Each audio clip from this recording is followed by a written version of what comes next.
तेजस्वी तुम, ओजस्वी तुम, तेजस्वी तुम, प्रचंड महाशक्ति हो तुम, प्रचंड महाशक्ति हो तुम, अनुशासन की महाक्रांति हो तुम, अनुशासन की महाक्रांति हो तुम, क्रांति हो तुम, महाक्रांति हो तुम, ओजस्वी तुम, तेजस्वी तुम, ओजस्वी तुम, तेजस्वी तुम, प्रचंड महाशक्ति हो तुम, प्रचंड महाशक्ति हो तुम।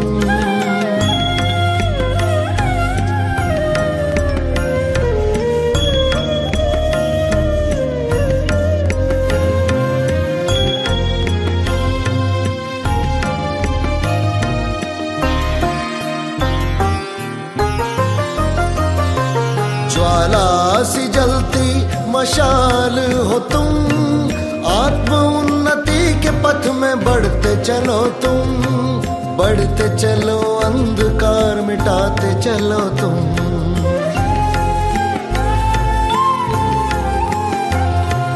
यज्ञ महावेदी की प्रचंड आहुति हो तुम, सूर्य के समान महाज्योति हो तुम, महाज्योति हो तुम, महाज्योति हो तुम, ओजस्वी तुम, तेजस्वी तुम, ओजस्वी तुम, तेजस्वी तुम, प्रचंड महाशक्ति हो तुम, प्रचंड महाशक्ति हो तुम।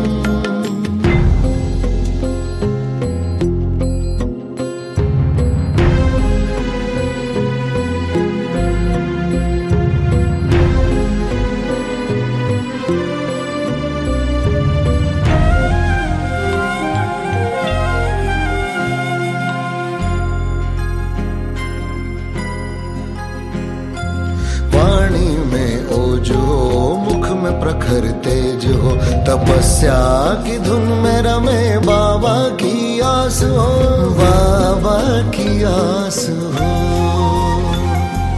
श्वासों में प्राण हो, अव्यक्त एक आह्वान हो, मुरली की तान का अनंत शंखनाद हो।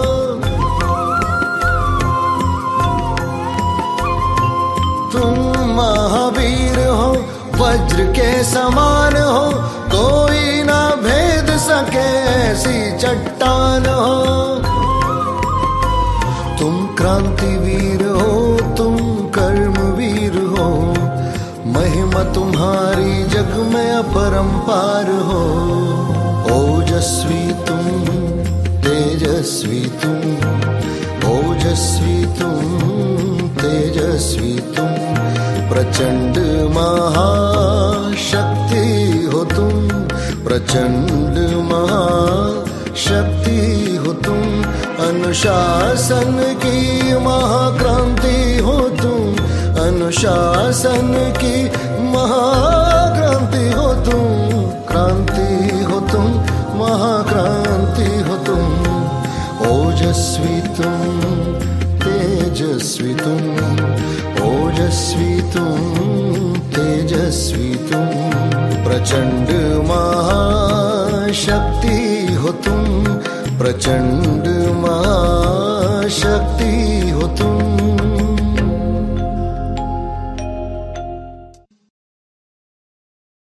ओम शांति।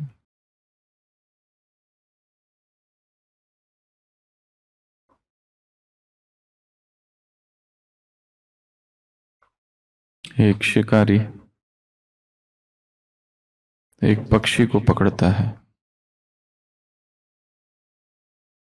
पर पक्षी बहुत बूढ़ा है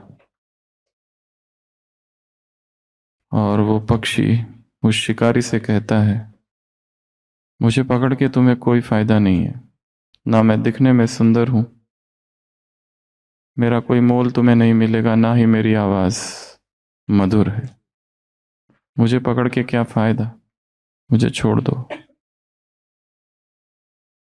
शिकारी कुछ नहीं कहता है, वो चल रहा है पकड़कर। पक्षी फिर कहता है कि मुझे छोड़ दो, अगर तुम मुझे छोड़ दोगे तो मैं तुम्हें जीवन के 3 सूत्र बताऊंगा। शिकारी कहता है मैं तुम्हें छोड़ दूं और तुमने नहीं बताए तो? गारंटी? पक्षी कहता है तो ठीक है, जब तुम मुझे पकड़े हो और जब मैं तुम्हारे हाथ में हूं तभी मैं तुम्हें पहला सूत्र बताता हूं। अगर तुम्हें पसंद आया तो छोड़ देना, मैं जब झाड़ पर बैठूंगा डाली पर तब दूसरा सूत्र बताऊंगा, और जब उड़ने लगूंगा तब तीसरा। शिकारी को सौदा पसंद आता है, बताओ।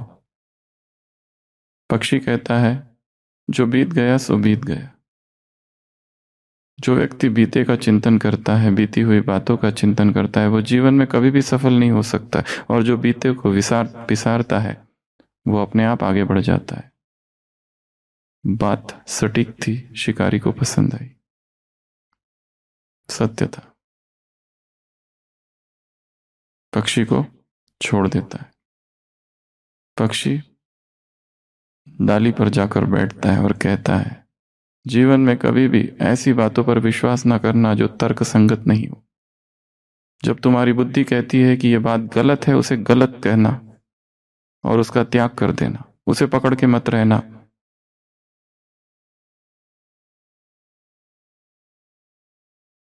नाप तोल कर चीजों को स्वीकार करना। कोई कुछ भी आके कह दे, कोई कहीं से कुछ पढ़ लो, उसे मानना नहीं। शिकारी को बात पसंद आती है।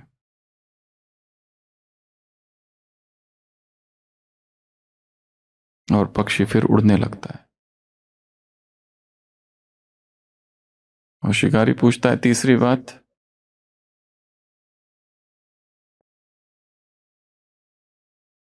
पक्षी कहता है तीसरी बात बताने से पहले तो मैं एक बीच की बात बताता हूं, और वो ये कि तुमने बहुत बड़ी गलती कर दी। क्योंकि मैं भले बूढ़ा हूं और मैं दिखने में सुंदर नहीं हूं, मेरी आवाज भी कर्कश है, परंतु मेरे पेट में 2 हीरे हैं।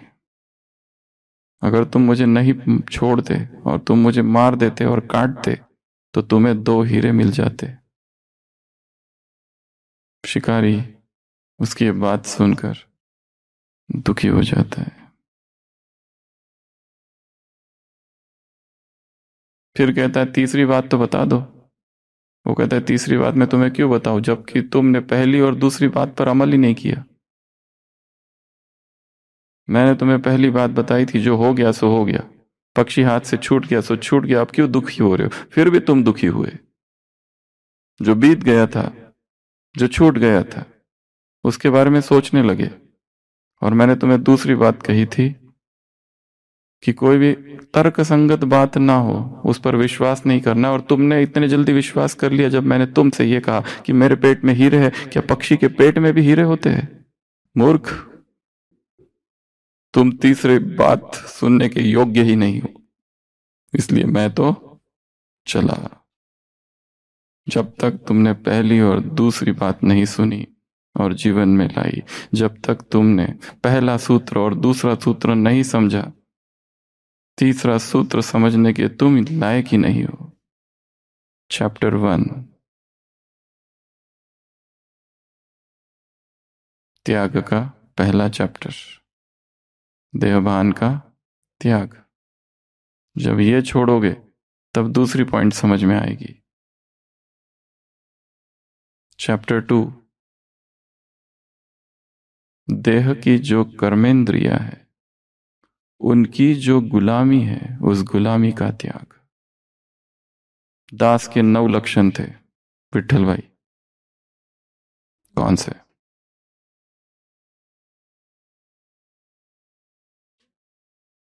पूरे के पूरे 9। दास अर्थात जो उदास है, दार अर्थात जो सदा अपसेट है, दास अर्थात जो कंफ्यूज्ड है, हर सेकंड में कंफ्यूज्ड है, दास अर्थात जो शान से परेशान है। दास अर्थात अपने आप को परिस्थितियों के मझधार में अनुभव करता है। दास अर्थात कर्म लीला करने वाला। बिल्ली, चूहा, शेर, कुत्ता। दास अर्थात जो तख्त से नीचे खिसक गए हैं। दास अर्थात जो अर्जियां डालते रहते हैं। और नौवा, जादू का जाल। एक एक इंद्रिय क्या है? मकड़ी का जाल है। विधि क्या है? इस जाल को ही खा लो। बिंदी बन जाओ, बिंदी में समा जाओ। मास्टर बीज रूप। तो चैप्टर 1 भाग्य और त्याग और भाग्य। चैप्टर 2 दूसरी मुरली देहभान का त्याग। उसमें हमने देखा था मुरली में क्या क्या विधियां थी देहभान के त्याग की। दीपाली बहन 10 बातें बताओ। और उसमें से एक बात जो थी विस्मृति, उसमें और 10 बातें थी। सबसे पहला, देह के ऊपर अधिकार, देह की अधीनता। देह को क्या समझो? देह में अपने आप को क्या समझो? मेहमान। देह तुम्हारा, तन तेरा। तन किसका? तेरा। जैसे ब्रह्मा के लिए है कि बाबा, शिव बाबा का रथ, वैसे तुम भी समझो ये बाबा का रथ है। मेहमान, अमानत, विस्मृति, किनारा करना, और पूरे मर जाओ। और विस्मृति में हमने ढेर सारी बातें देखी थी, मल्टीपल पॉइंट्स। कल की मुरली त्याग किसका? संबंध में 2 बातें, एक लगाव और एक एक झुकाव, घृणा। घृणा में बहुत सारी बातें थी। कौन सी बातें थी मंजू बहन? घृणा का त्याग, उसमें क्या क्या था? बीज, उसमें क्या क्या था कल?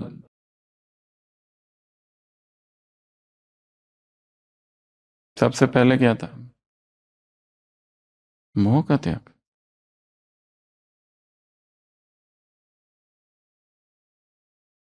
कितनी बातें थी? 7-8 बातें थी। कौन सी? सबसे फर्स्ट, बुद्धि विचलित करती है।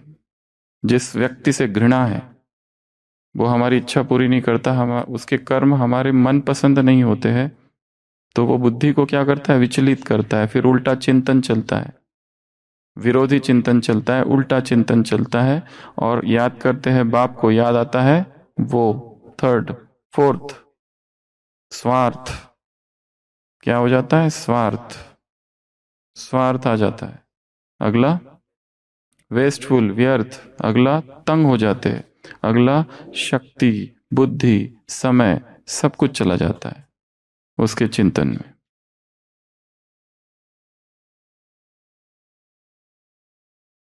और मोह के लिए क्या कहा था?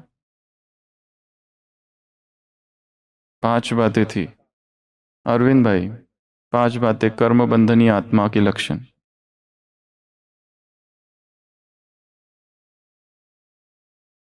सबसे पहला, संबंध का अनुभव नहीं होगा बाबा से। दूसरा, याद की यात्रा में सब्जेक्ट में कमजोर। तीसरा, सेंस या इसेंस, इसेंसफुल स्पीकर बन सकता है, वक्ता बन सकता है, पर अनुभव 0। चौथा, विघ्न विनाशक नहीं होगा। और 5वां, विधि पूर्वक वृद्धि नहीं कर पाएगा।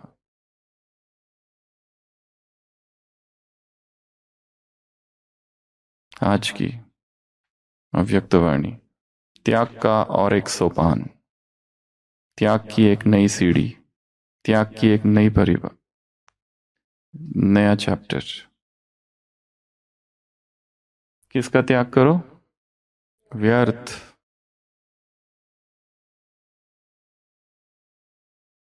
वैसे तो 5 चीजों का त्याग करना है। मुरली में आया है विकर्म। तुम कौन से सन्यासी हो? विकर्माजित विकर्म सन्यासी हो। पहला विकर्म। दूसरा व्यर्थ, निगेटिव। और एक चीज की त्याग त्याग करने को बोला, ऑर्डिनरी, जो साधारण है उसको भी त्यागो, उसको भी छोड़ दो। तो ये चार चीज आए हैं, आई है मुरली में। व्यर्थ,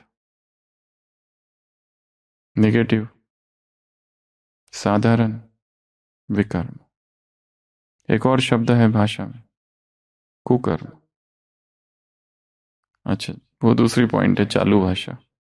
ऐसे ही बोल दिया, ऐसे ही कर लिया, ऐसे ही चल रहे थे। ऐसे ही नहीं, हीरे जैसे। क्योंकि तुम कौन हो? हीरो पार्टनर, हीरो हीरोइन हो इस विश्व मंच पर। हर संकल्प, हर बोल, हर कर्म तुम्हारा श्रेष्ठ। कौन सी आत्मा हो तुम? एक मुरली में नया शब्द आया है जो पहले थोड़ा कम आया है। नया शब्द, कौन सी आत्मा?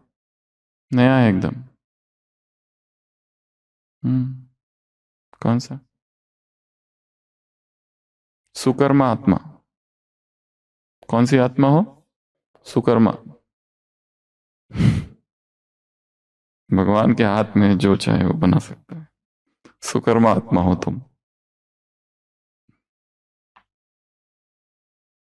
तो विकर्म तो हमने मुरलियों में वो शब्द बहुत सुना है, पर अखबारों में एक शब्द आता है कुकर्म। वो क्या है और दोनों में क्या अंतर है? यहाँ पे डिफरेंस है। उसकी डेफिनेशन क्या है? ये क्या लिखा है? Intent, awareness, example. क्या लिखा है ये? उसका परिणाम, इम्पैक्ट। अध्यात्म में उसका क्या असर है? तो दोनों में बहुत अंतर है। बहुत क्या, बहुत ज्यादा अंतर है। विकर्म अर्थात पाप कर्म। विकर्म अर्थात वो कर्म जो विकारों के वशीभूत होकर किए जाते हैं। काम, क्रोध, लोभ, मोह, अहंकार, वो सारे कर्म जो श्रीमत के खिलाफ है, वो सारे। परंतु विकर्म अर्थात वो कर्म जो आत्मा आत्मा परवश है, आत्मा कमजोर है, आत्मा स्मृति में नहीं है, इतनी स्मृति स्वरूप नहीं है, उसे याद नहीं है वो करते समय। भूख लगी, बाहर दिखा कुछ है और खा लिया, और खाने के बाद याद आया, अरे मुझे तो बाहर का नहीं खाना चाहिए था। क्योंकि उस समय वशीभूत है, उस समय कमजोर है, उस समय स्मृति की अवस्था इतनी ऊंची नहीं है। कई दिन हो गए मुरलियां नहीं पड़ी है, अमृत वेला तो याद ही नहीं कब किया था, क्योंकि उठने का समय ही 8 बजे है। आते हैं हमारे पास ब्राह्मण आत्मा, ऐसा बताते हैं 11 बजे उठते हैं, कोई 10 बजे उठता है, कोई 9 बजे उठता है, कोई 5 बजे उठता है। कोई उठते तो है परंतु ऐसे ही, बहुत वैरायटीज है।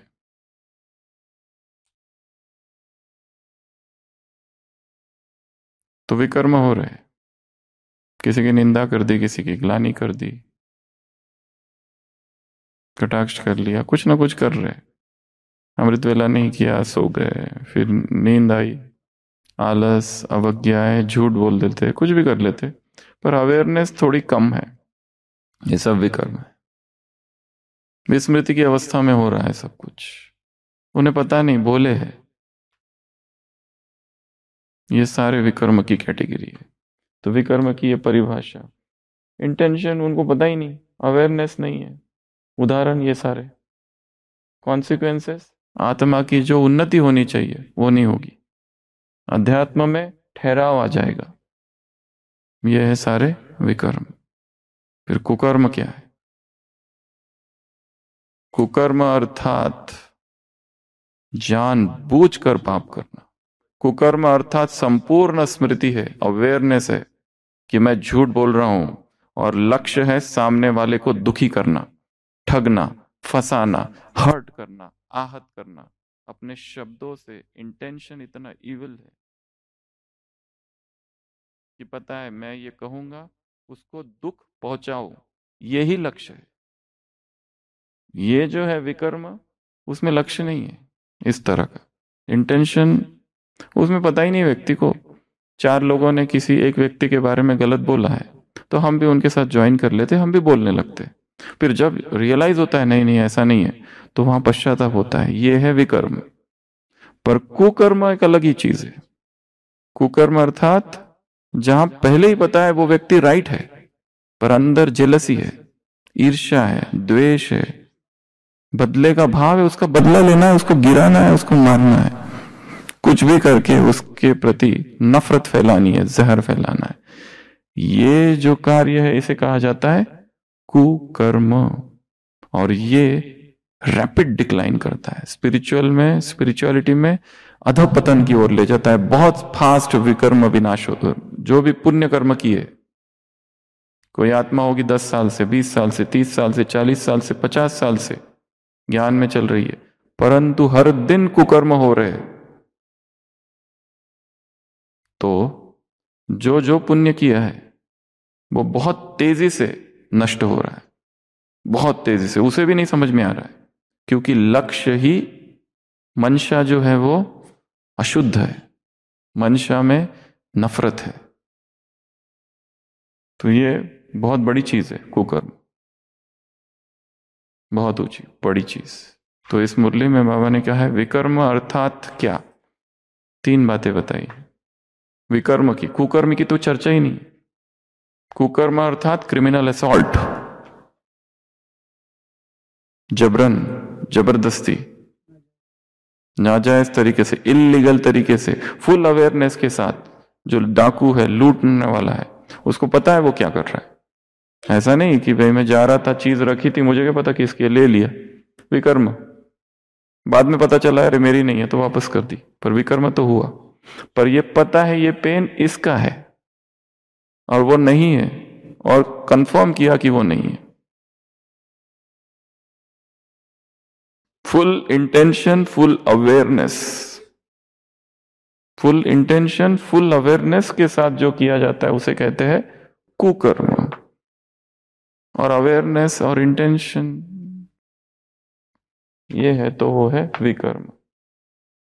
विकर्म की परिभाषा मुरली में दी है, एक रॉयल, सूक्ष्म और अंश भी नहीं विकार का।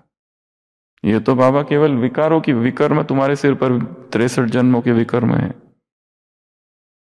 कुकर्म तो असॉल्ट, भ्रष्टाचार।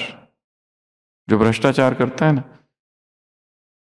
ऑफिसर है, वो रिश्वत लेता है तो क्या, अरे मुझे पता ही नहीं था ऐसा रिश्वत नहीं लेना चाहिए, ऐसे होता है। उसे फुल पता है, कंप्लीट अवेयरनेस है, उसके साथ वो करता है और उसके लिए वो आदत बन गई है। वो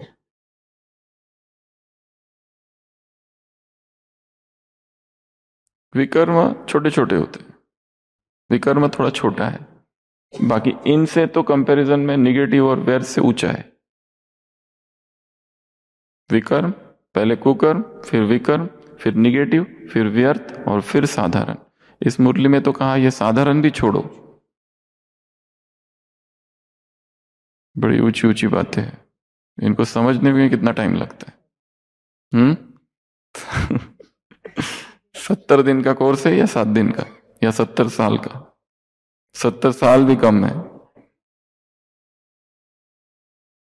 एक ही मुरली को लो और एकांत में जाके अध्ययन करो, ऐसे भूल जाओ कि इसके पहले भी कुछ पढ़ा था। सोचो यही एक नए रीति से, हो सकता है उसी मुरली पर 10 बार तुमने ही क्लास कराए है, लोगों को समझाया है, सब एक तरफ नए रीति से, नए सिरे से फिर से पढ़ो। अच्छा, ऐसा है, ओहो।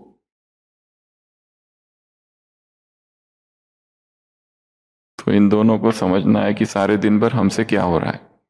ऊंचे कर्म, श्रेष्ठ कर्म हो रहे, सुकर्म हो रहे, विकर्म हो रहे, व्यर्थ कर्म हो रहे, निगेटिव कर्म हो रहे, साधारण कर्म हो रहे या कुकर्म हो रहे। साधारण व्यर्थ की बातें, इधर उधर की बातें, गपशप, या फिर ऐसे ही एक शिकारी कहता है, अभी कल की ही बात है, मैं बैठा था और सामने से शेर आ गया, मेरे हाथ में कुछ नहीं था, बंदूक ना कुछ, बकेट थी पानी की, उठाई और सीधा डाल दी उसके ऊपर, भाग के चला गया। दूसरा शिकारी कहता है, हाँ हाँ, जब मेरे पास आया और मैंने हाथ सहलाया तो गीला गीला था, क्योंकि मैं वही था ना आगे।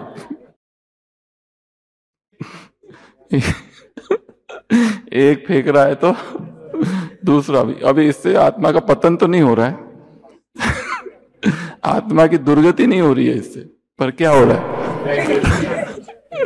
कुछ तो हो रहा है।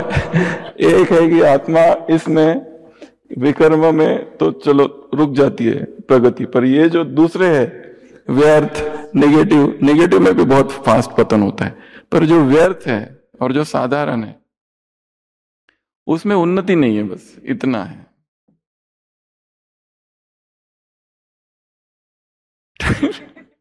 टीपी, टाइम पास, बैठे हैं। एक शिकारी है, उसको आदत है जब भी कुछ बोलने लगता है ऐसी ऐसी ऊंची ऊंची बातें करता है, उसका मित्र आके कहता है कि तुम बहुत ज्यादा फेंकते हो, थोड़ा कम फेंका करो। वो कहता है ठीक है, अगली बार जब भी मैं ऐसा कुछ करूँ, उसको फील होता है मुझे सुधरना चाहिए कि मैं थोड़ा ज्यादा ही, जब भी मैं कुछ कहूं तो तुम ना ऐसे खांसना, तो मुझे इशारा मिल जाएगा। तो फिर से मित्रों की सभा आती है, बैठते हैं सारे, तो ये अपनी कहानी चालू। अभी परसों की ही बात है, मैं जंगल में था, अकेला था, और एक 50 फीट का शेर सामने आ गया। वो मित्र खांसता है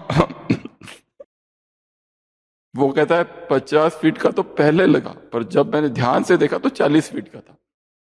फिर वो वापस हंसता है परंतु जब मैंने बंदूक ली और मारने के लगा तो वो 30 फीट का था।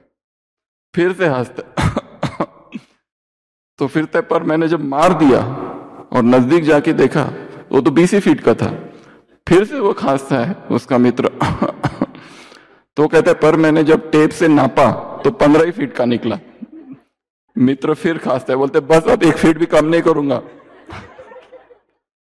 बहुत हो गया। शराफत की भी कुछ चीज होती है, शराफत भी कुछ नाम की।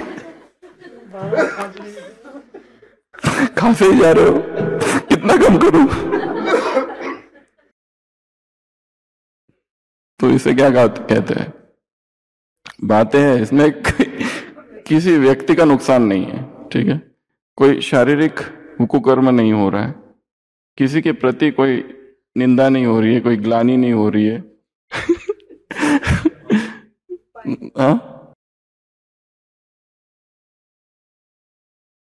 पर जो कर रहा है उसके लिए जोक नहीं है, हमारे लिए है तो बाबा ने कहा क्या मापदंड क्या है? चेकिंग, सुबह से लेके अमृत वेले से लेके रात तक चेक करो।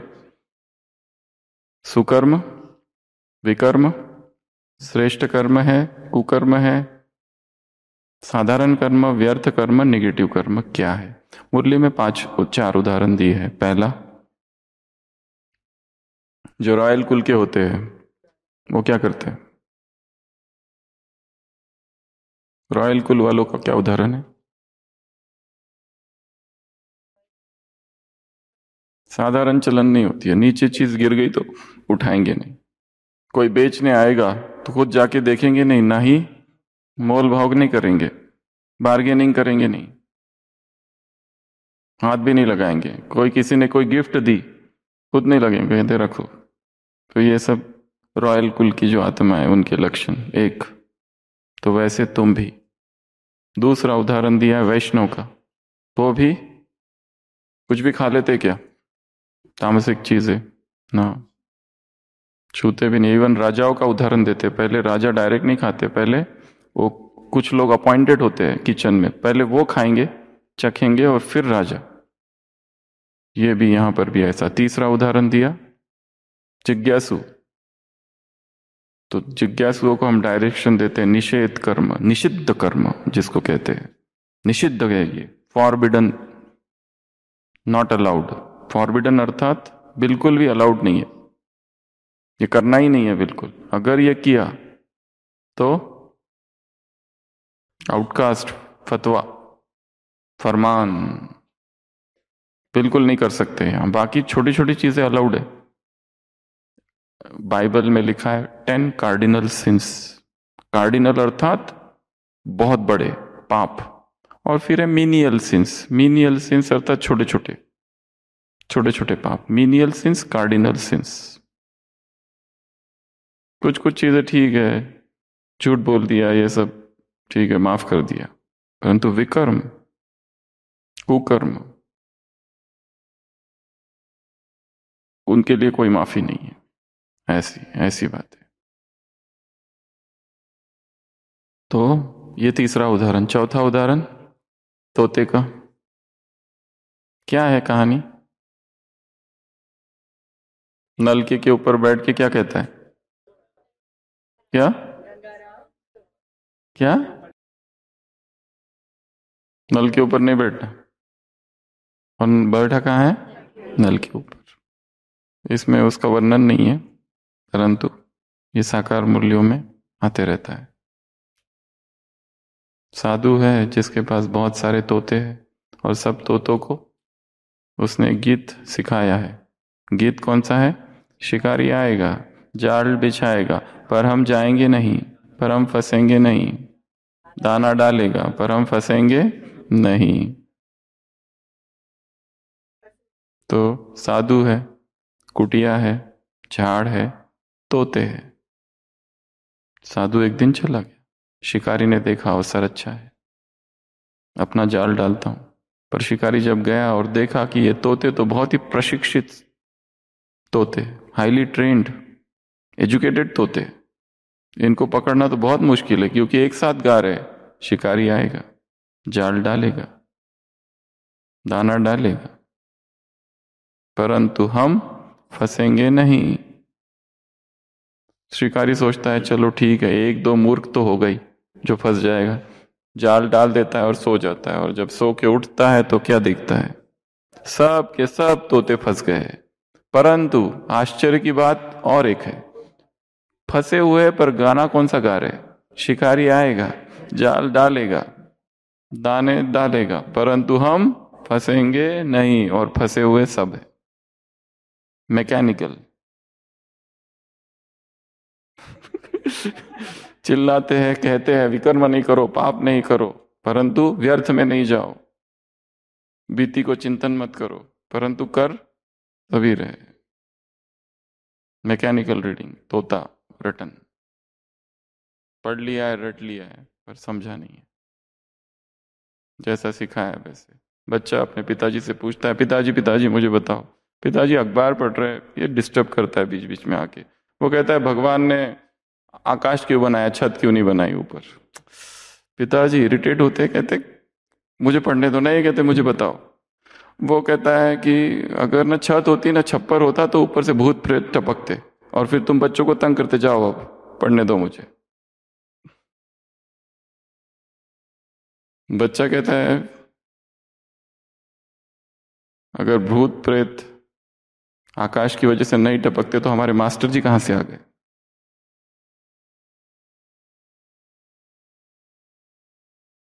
भूत प्रेत की कहानी सुनाते।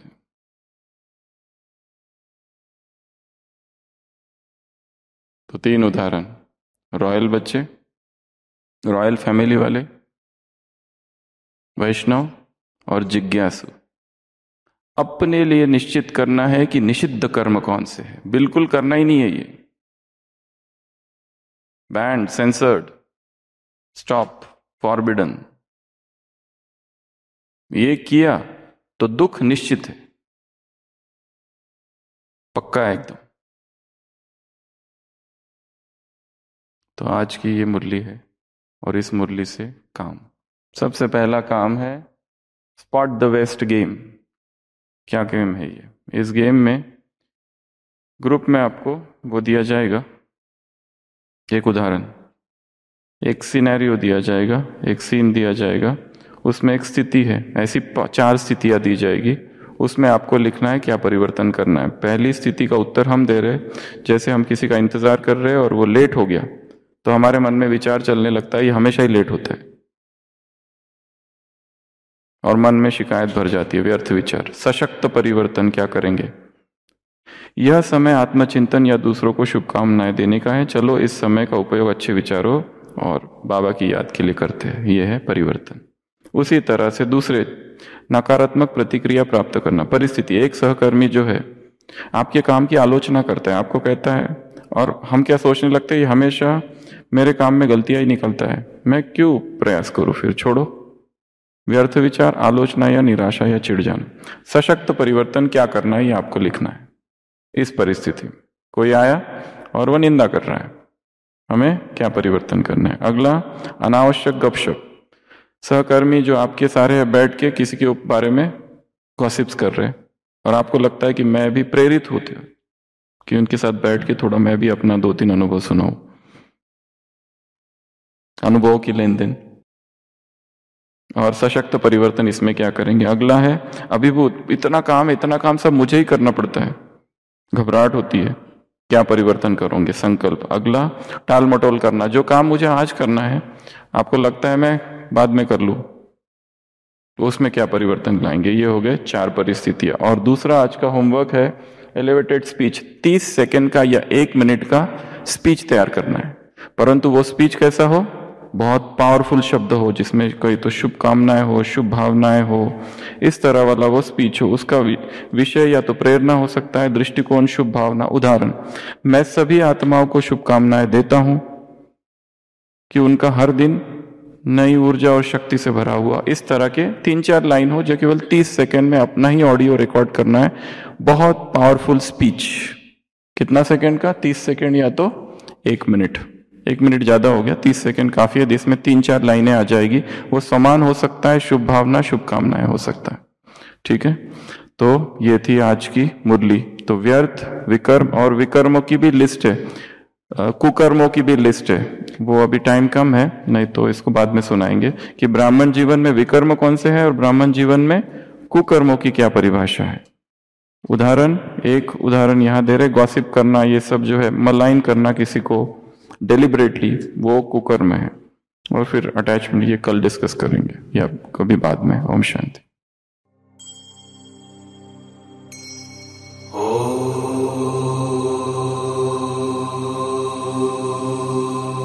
शिव प्राणों में हो, शिव श्वास श्वास में बसे, हृदय मंदिर में शिव ओंकार निराकार विद्महे।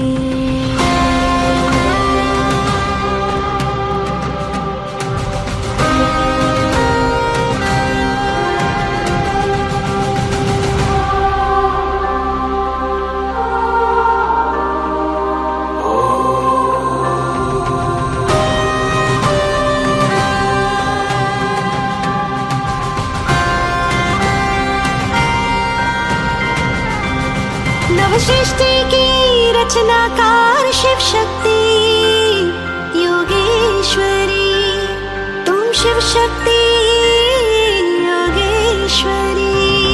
नव सृष्टि की रचनाकार शिव शक्ति योगेश्वरी, तुम शिव शक्ति योगेश्वरी। सप्तरंगी राजेश्वरी शिववंशी तपस्विनी,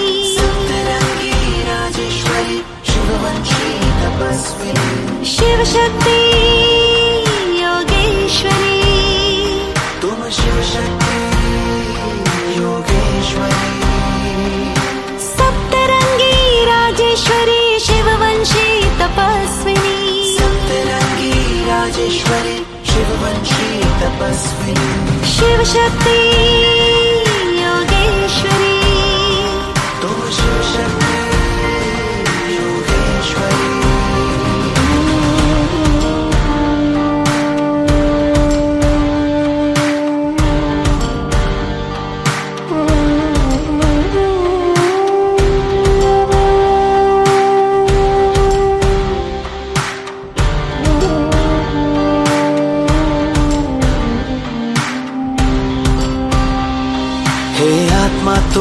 प्रचंड महाशक्ति। हे आत्मा तुम प्रचंड महाशक्ति। ताजधारी तिलकधारी निर्विकारी क्रांतिकारी। ताजधारी तिलकधारी क्रांतिकारी विश्व कल्याणी। हे आत्मा तुम प्रचंड महाशक्ति। हे आत्मा तुम प्रचंड महाशक्ति। हे आत्मा तुम प्रचंड महाशक्ति। हे आत्मा तुम प्रचंड महाशक्ति। शिव शक्ति योगेश्वरी। तुम शिव शक्ति योगेश्वरी। आधार तुम अवतार तुम झंकार तुम अंगार तुम। आधार तुम अवतार तुम झंकार तुम अंगार तुम। हो योगी तुम महायोगी तुम। हो आंधी में खामोशी तुम। शिव शक्ति योगेश्वरी। शिव शक्ति योगेश्वरी।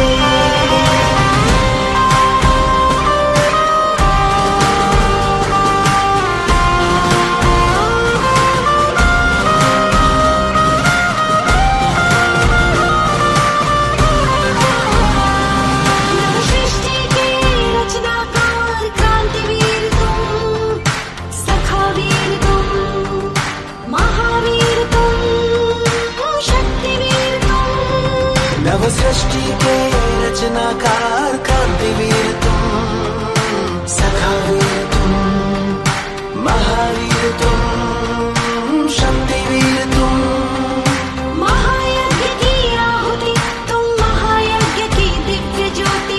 महायज्ञ की आहुति तुम। महायज्ञ की दिव्य ज्योति।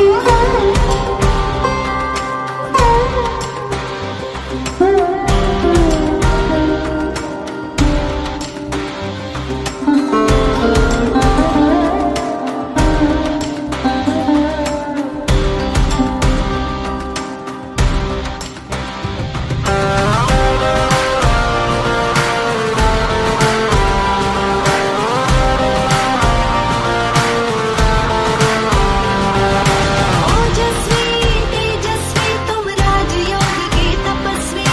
ओजस्वी तुम तेजस्वी तुम राजयोग के तपस्वी तुम। मर्यादा में पुरुषोत्तम तुम। अनुशासन के महानायक तुम।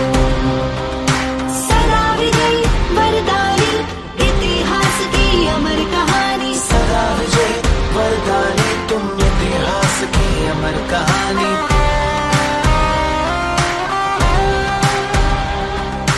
ओजस्वी तुम तेजस्वी तुम राजयोग के तपस्वी तुम। ओजस्वी तुम तेजस्वी तुम राजयोग के तपस्वी तुम। सप्तरंगी राजेश्वरी शिववंशी तपस्विनी। सप्तरंगी राजेश्वरी शिववंशी तपस्विनी। शिव शक्ति योगेश्वरी। तुम शिव शक्ति योगेश्वरी। शिव शक्ति